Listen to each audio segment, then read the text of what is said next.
right, hi everyone. We're going to get started here with the introduction. Hello and welcome to the webinar series of C4P, and this is the first webinar of 2015. This spring, our theme is Synthesizing Cyber Infrastructure Efforts of C4P and the EarthCube Community. C4P stands for Collaboration in Cyber Infrastructure for Paleo Geosciences. It's an EarthCube research coordination network supported by the National Science Foundation. I'm Leslie Shee, and I'll be the moderator today. In today's talk, we'll have two presentations, each 20 minutes with roughly 10 minutes for questions. We want to keep this to an hour, so I'll be fairly strict about enforcing time limits. If you have questions, please send them through the WebEx chat window to the Research Coordination Network host, and I'll read them after the presentation. You can send in a question at any time. All presentations and follow-up discussion will be publicly archived on the EarthCube website and at the C4P YouTube channel, which is at youtube.com/Cyber4Paleo.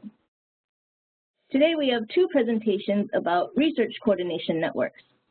Our first speaker today is Matty Mookerjee from Sonoma State University, and he'll be speaking about EC3, Earth-Centered Communication for Cyber Infrastructure. Our second speaker is me, Leslie Shee, from Lamont Doherty Earth Observatory, and I'll be speaking about SEN, Sediment Experimentalist Network. So, Matty, you have the screen control right now, and you may start whenever you're ready. All right, thank you very much. Everybody can hear me okay?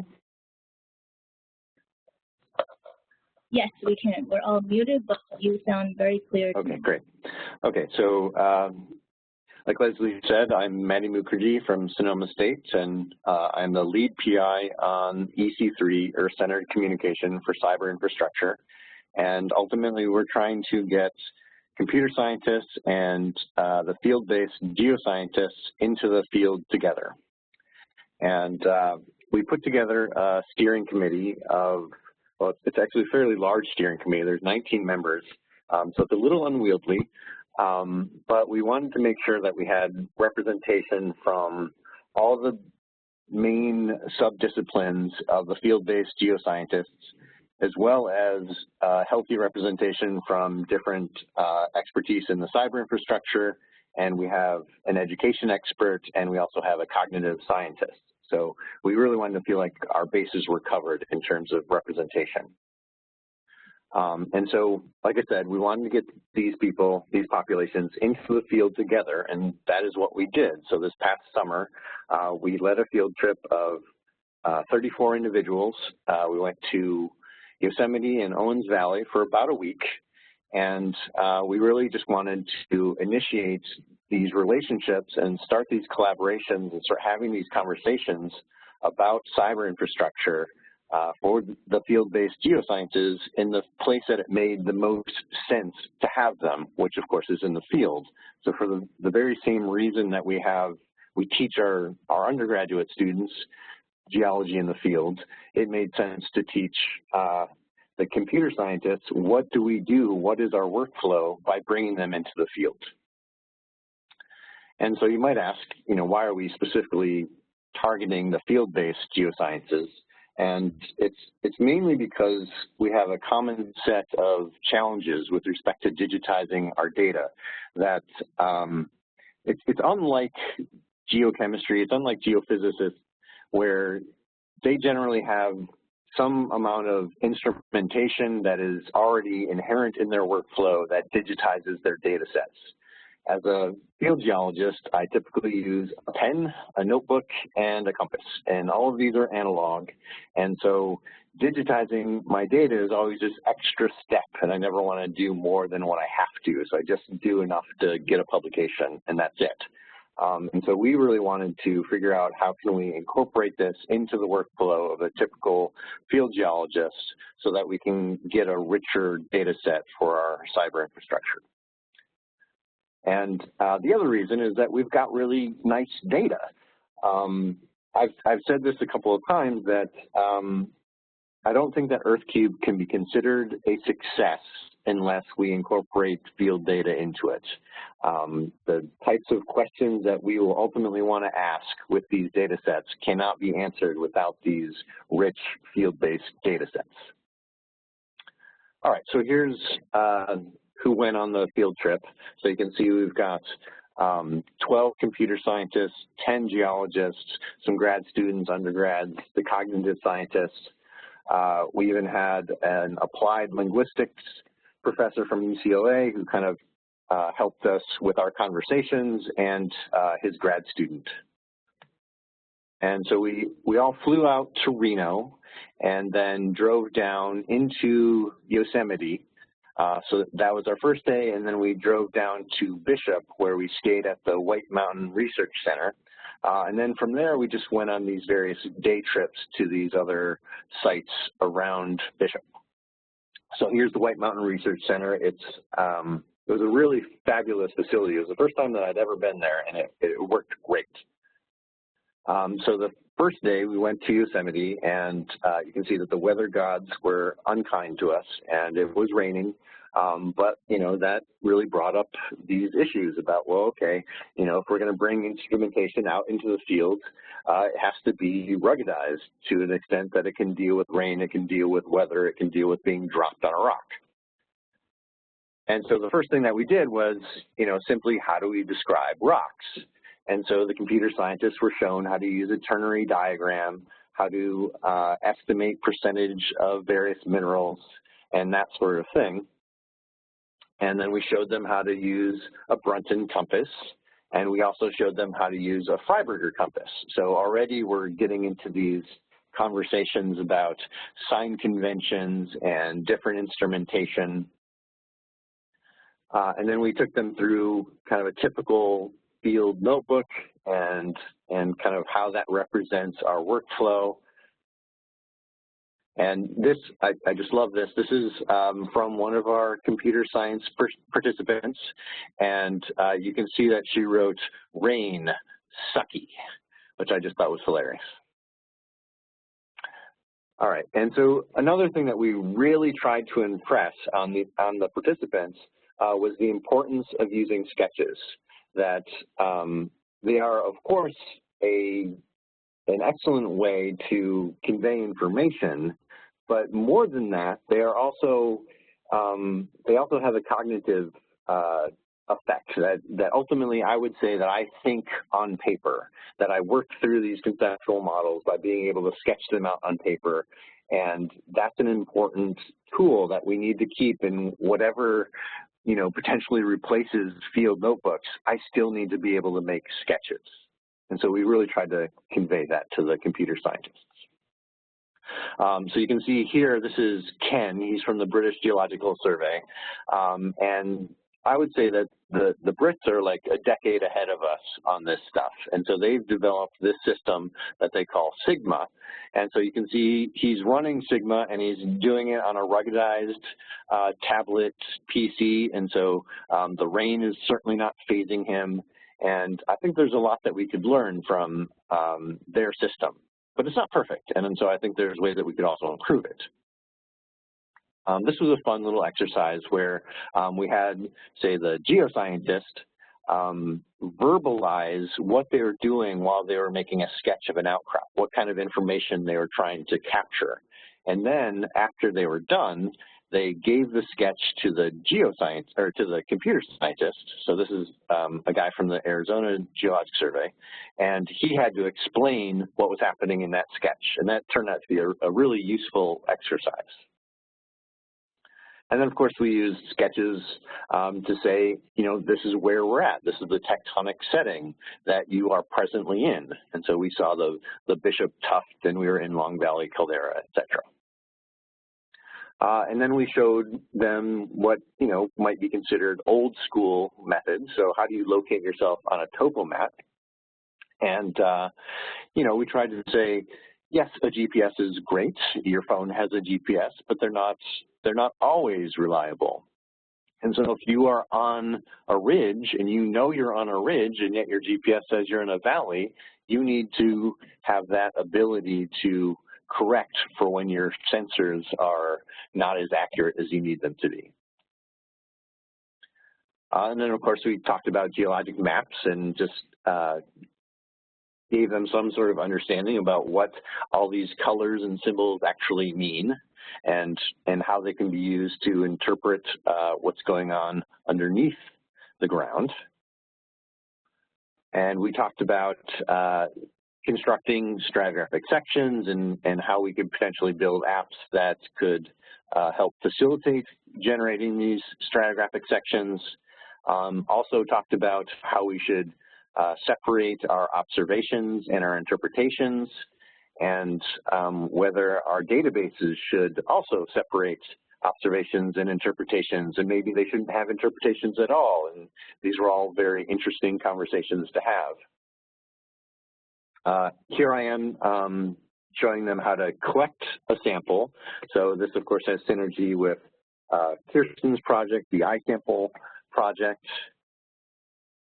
And here I am in front of one of my GSA posters, and it was for this area.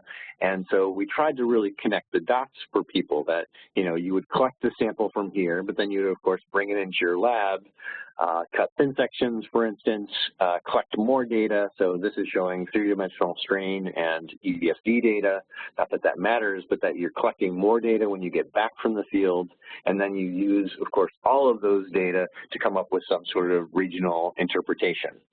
And so we really tried to connect all of those dots for people who've never seen this process. Like I said, we did use these ruggedized laptops. We brought out a suite of, I believe it was 6 or 7 laptops. You can see they are truly ruggedized. So you can see this guy's laptop had actually been run over by a car, not on this field trip, but on a previous occasion, and it still works just fine.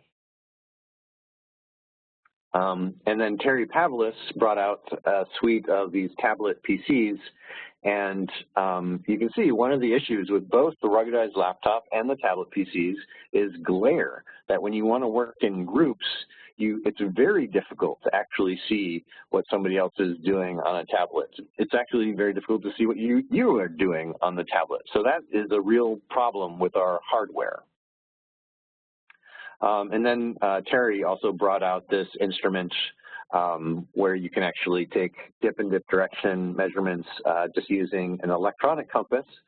And he actually just emailed me this morning and said that he's actually built a prototype that does maybe a little bit better job than this instrument. But you probably all know that there are apps on your phone that can do this exact thing. And so we were interested in kind of analyzing some of those apps and seeing whether they were good enough for, you know, real research. And so there are data collection apps for collecting orientation data like strikes and dips and plotting up on stereo nets potentially. And there are note-taking apps, and there are even ones that combine both of those functionalities. So FieldMove and the Midland Valley group are really good at this. It turns out Midland Valley, it's another group of Brits, and they've been developing software for the Geosciences for a long time, decades. So I was really excited when I saw that they were kind of getting into this game, and they definitely have the best app out there currently. But irregardless, when we did test all those different applications and we tested them on everybody's phone, so everybody has different hardware, we got a huge range in orientation data on one plane. So it was like something just atrocious, like 50 degrees swing in orientation data. So we kind of came to the conclusion that the hardware is just not there yet.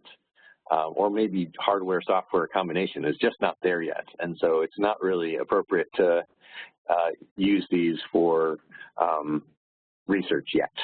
But we made a list, you can see here, of all the various apps, and then we made a list of functionality, and so now we have this table of which apps have which functionality. And a student of mine, or actually 2 students of mine, put together their own app, and not really because I want to get into the app developing game. I certainly don't. but I thought it might be a useful way to, I guess, show people what I would expect an app to be able to do, or start a conversation about things I think that apps should do. So you can see here we just kind of listed off all the different types of data, and then we put these plus signs, so that these are, of course, these expandable menus that you can then populate these fields depending on what type of data you actually have. And then you can always put in your own handwritten notes. You can always go to the compass. You can always take photographs. You have these downloadable base maps that you can be working off of. And so these are just some examples of kind of word banks that you can choose from, and drop-down menus that we could use. This is for the SEDS-ROC description section. So back to the field trip, we did have these nightly discussions. So you can see we've got a classroom that we all gathered in after dinner. And you can see here's Yolanda, and she's talking about her EarthCube project. We did this nightly group work. So in this case, they were actually they took one of my papers, which is slightly embarrassing, and they totally dissected it and tried to figure out my workflow and figure out where are the gaps in my workflow. And this is ultimately what they came up with. Not that it matters, but that's the type of activity that we would do in a given evening.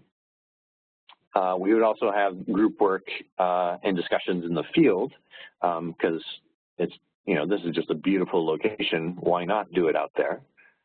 And the discussions didn't stop just because we were in a van. So you can see that this is a lively conversation that's happening even in transit.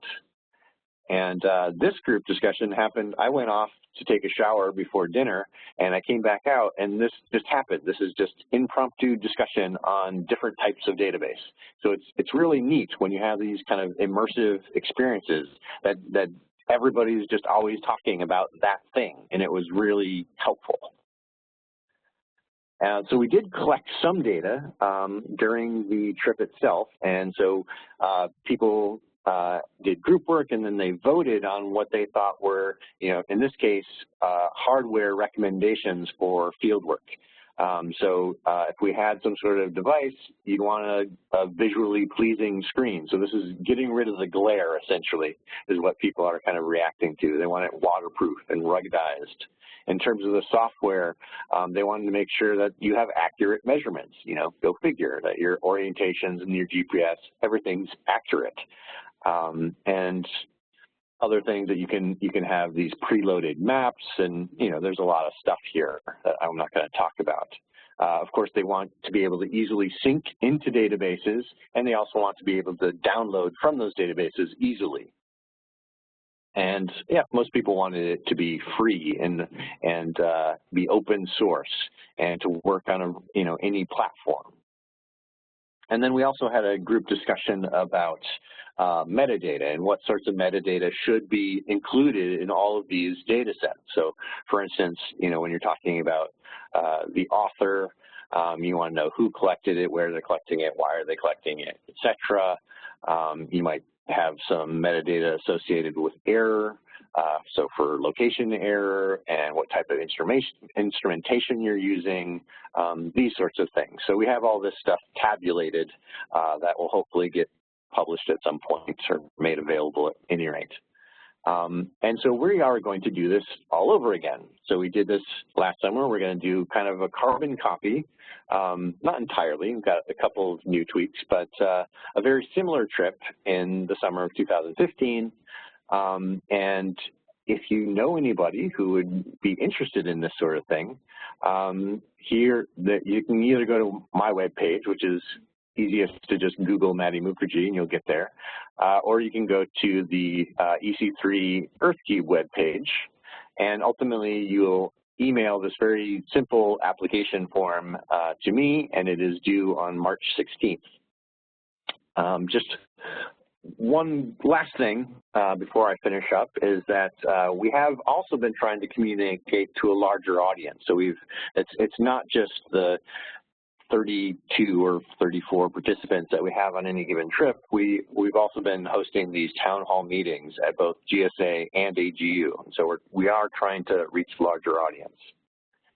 And we also had a session at AGU on cyber infrastructure for fieldwork. And so you can see this is my student Daniel's poster at AGU, where he actually showed some of the data that we collected during our field trip.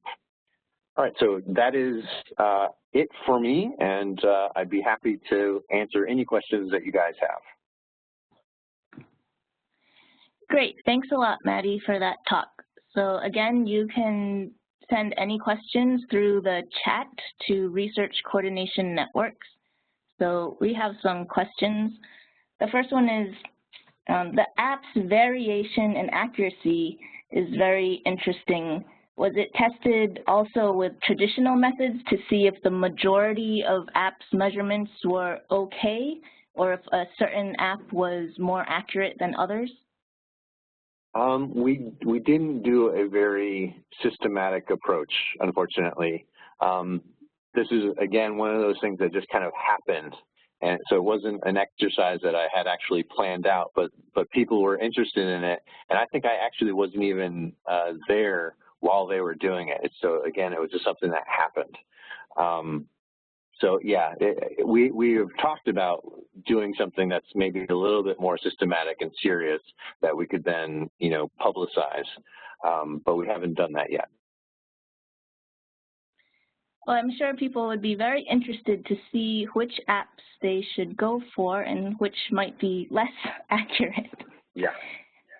So another question is this technology becoming more common for teaching students at field camps, or are traditional methods still dominant?